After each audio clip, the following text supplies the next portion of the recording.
நாளென் செய்யும் வினைதானென் செய்யும் என்னை நாடி வந்த கோல் என் செய்யும் கொடுங்கூற்றியன் செய்யும் குமரேசர் இரு தாளும் சிலம்பும் சதங்கையும் தண்டையும் சண்முகம் தோளும் கடம்பும் எனக்கு முன்னே வந்து தோன்றினே. உலகமெங்கும் வாழ்ந்து கொண்டிருக்கும் நேயர்களுக்கு சைதை ராஜாவின் அன்பான வணக்கங்கள். நாம் இப்பொழுது தமிழ் மாத பலன்கள் வைகாசி மாத பலன்களை சொல்ல இருக்கிறோம்.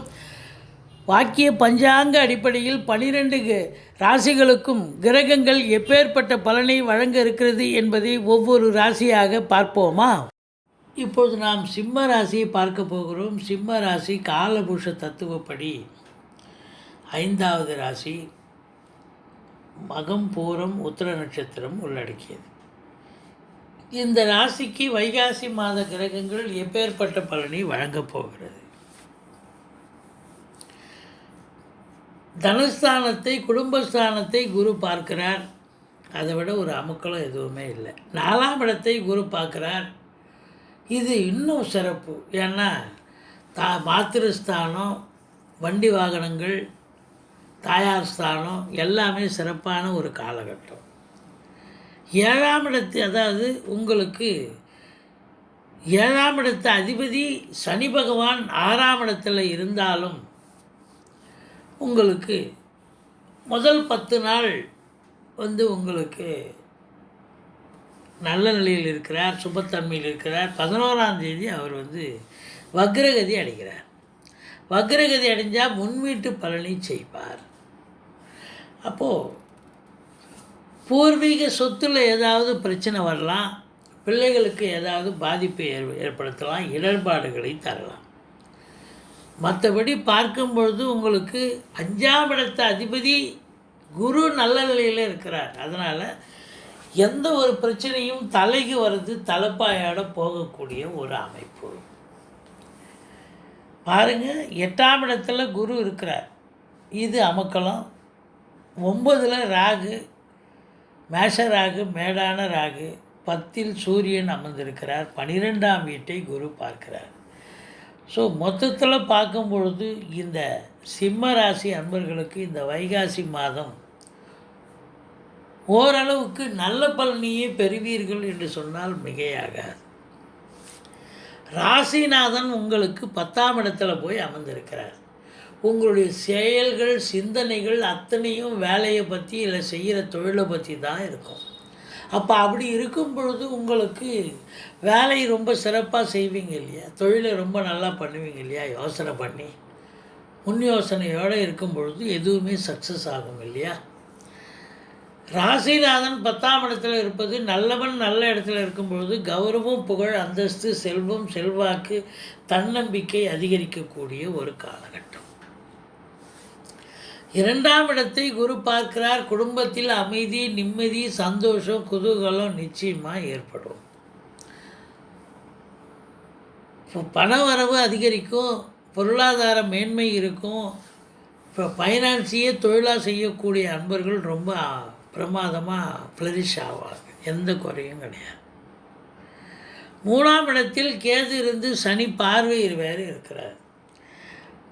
3ஆம் இடத்துல கேது இருக்கிறதே உங்களுடைய இளைய சகோதரிகள் இருந்தால் அவங்களுக்கு தேக ஆரோக்கியம் பாதிக்கப்படலாம், அல்லது அவங்க உங்களுக்கு அகைன்ஸ்டாக பேசக்கூடிய ஒரு நிலை இருக்கலாம். எடுக்கும் முயற்சிகளில் காலதாமதம் எடுத்து பிறகு சக்ஸஸ் ஆகும். தூர தேசத்திலிருந்து நல்ல தகவல் வரும் அப்படின்னு எதிர்பார்ப்பீங்க, கொஞ்சம் காலதாமதம் எடுக்கும். 4ஆம் இடத்தை குரு பகவான் பார்க்கிறார். நீங்கள் குடியிருக்கிற வீடோ சொந்த வீடோ வாஸ்து தோஷம்னு யாராவது சொல்லி கேள்விப்பட்டீங்கன்னா இப்போ அந்த வாஸ்து தோஷம் நீங்கிவிடும். ஏன்னா 4ஆம் இடத்தை யார் ஒருவனுக்கு குரு பார்த்தா வீட்டில் குடியிருக்கிற வீட்டில் தோஷம் இருந்தால் அந்த தோஷம் கோடி நன்மை, தோஷமே இல்லைன்னு சொல்லலாம். படிக்கும் மாணவியர்கள் நல்லா படிப்பாங்க. தாயாருடைய தேக ஆரோக்கியம் சிறப்பாக இருக்கும். வண்டி வாகனங்களை வச்சு அதை வச்சு பழப்பு நடத்தக்கூடிய அன்பர்களுக்கு நல்ல சவாரிகள் கிடைச்சி நல்ல சம்பாத்தியத்தை பெறுவீர்கள். மற்றபடி பார்க்கும் பொழுது சிறப்பாக இருக்குது. ஸோ வீடு இல்லாதவங்க வீடு வாங்கக்கூடிய ஒரு சூழல் கூட அமையும். வீடு ஃப்ளாட் வாங்கலாம், இல்லை தனியாக இண்டிவிஜுவலாக வீடே வாங்கலாம், இல்லை மனை வாங்கி வீடு கட்டலாம். உங்கள் அபிலாஷை என்னவோ அது கண்டிப்பாக நடக்கும். வண்டி வாகன பிராப்தி, புதுசாக பழசை விற்றுட்டு புதுசு மாற்றலாம், இல்லை புதுசாக இறக்கலாம். 4ஆம் இடம் சுகஸ்தானம். உங்களுடைய இந்த ராசி அன்பர்களுக்கு இந்த வைகாசி மாதம் நல்ல சுகவாசியாகவே இருப்பீங்க, எந்த குறையும் இல்லை. 5ஆம் இடத்து அதிபதி 8இல் ஆட்சி நிலையில் இருக்கிறார். குலதெய்வத்துடைய அனுகிரகம் பூரணமாக கிடைக்க பெறுவீர்கள். ரிஷிகள், முனிகள், குருமாரனுடைய ஆசீர்வாதம் கண்டிப்பாக உண்டு. பிள்ளைகளால் பெருமிதம் கொள்ளக்கூடிய உன்னதமான ஒரு காலகட்டம். 6ஆம் இடத்தில் சனி விபரீத ராஜயோகத்தை தந்து கொண்டிருந்தார். இப்பொழுது வக்ரகதி அடைவதால் கடைசி 21 நாள் 5ஆம் வீட்டு பலனை செய்வார். ஏதாவது ஒரு இடர்பாடு, பூர்வீகத்தில் ஒரு பிரச்சனையை கொண்டு வருவார். பிள்ளைகளுக்கு ஏதாவது படிக்கிற இடத்துல ஃப்ரெண்ட்ஸு மூலிமா ஏதாவது பிரச்சனை, இல்லை வேறு ஏதாவது ஒரு பிரச்சனை, இல்லை அவங்களாலேயே பிரச்சனை, சரியாக படிக்கலை அப்படிங்கிற ஏதாவது ஒரு பிரச்சனைகள் வரும். எச்சரிக்கையோடு இருந்து கொள்ளுங்கள். ஆனால் அந்த வீட்டு அதிபதி நல்ல நிலையில் இருக்கிறார். தலைக்கு வர்றது தலைப்பாயோட போகும், ஒன்றும் பயப்பட தேவையில்லை. இருந்தாலும் உங்கள் ஜனனகால தசாபுத்தி சரியில்லைன்னு சொன்னால் கொஞ்சம் எச்சரிக்கையாக தான் இருக்கணும். 7ஆம் இடம் அப்படின்னும்பொழுது 7ஆம் இடத்து அதிபதி சனி 6இல் இருந்தாலும் வக்ரகதியில் இருக்கிறார். முதல் 10 நாள் தான் கணவன் மனைவிக்குள்ள கருத்து வேறுபாடு இருக்கும். ஆனால் அதுக்கப்புறம் ரொம்ப அந்யோன்யமாக இருக்கக்கூடிய ஒரு காலகட்டம். கணவன் மனைவிக்குள்ள ஒற்றுமை மேலோங்கும், நட்பு வட்டாரங்கள் விரிவடையும், நல்லதே நடக்கக்கூடிய ஒரு சூழல். 8ஆம் இடத்தில் குரு பகவான் இருக்கிறார். வரா கடன்கள் வசூலாகும், இன்சூரன்ஸ் பணம் கிளைம் ஆகி கைக்கு வரக்கூடிய ஒரு காலகட்டம். வாரிசு இல்லாத குடும்பங்களுக்கு உங்களை வாரிசாக நியமித்து அவங்களுடைய சொத்து பத்து நகை நட்டு லிக்விட் கேஷ் உங்கள் பெயருக்கு மாற்றி எழுதக்கூடிய ஒரு யோகமான ஒரு காலமே அப்படின்னு சொல்லலாம் இந்த வைகாசி மாதத்தை. பாருங்கள், 9ஆம் இடத்து அதிபதி 8இல் போய் அமர்ந்திருக்கிறார்.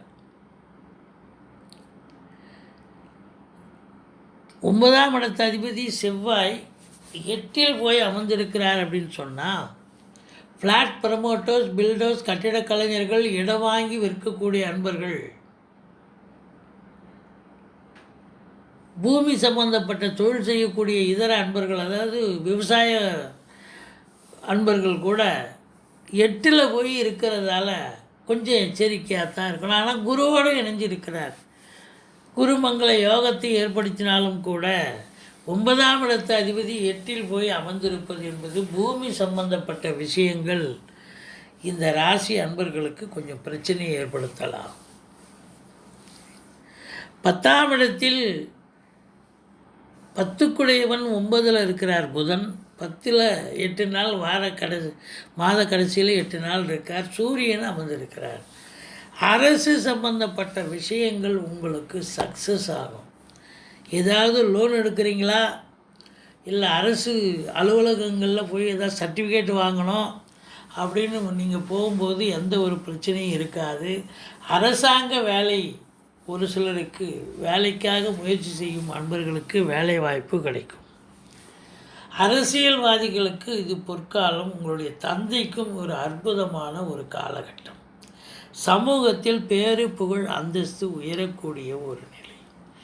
11ஆம் இடத்து அதிபதி 9இல் அதிகபட்சமாக இருக்கிறதால யோக பாக்கியங்கள் கண்டிப்பாக உண்டு. எண்ணிய செயல் ஈடேறும். மூத்த சகோதரம் இருந்தால் அவரால் நல்லதே நடக்கும். முதல் திருமணம் உரிமை ஏற்பட்டு 2வது திருமணத்திற்காக காத்திருக்கும் அன்பர்களுக்கு நல்ல தகவல் வரும். 12ஆம் வீடு அயன சயன போகம். அந்த வீட்டை குரு பார்க்குறான்னு சொன்னால் வேலைக்கு உண்டு உறங்கி பொழுதை இனிதாக கழிக்கக்கூடிய ஒரு சூப்பரான ஒரு மாதம் இந்த மாதம்.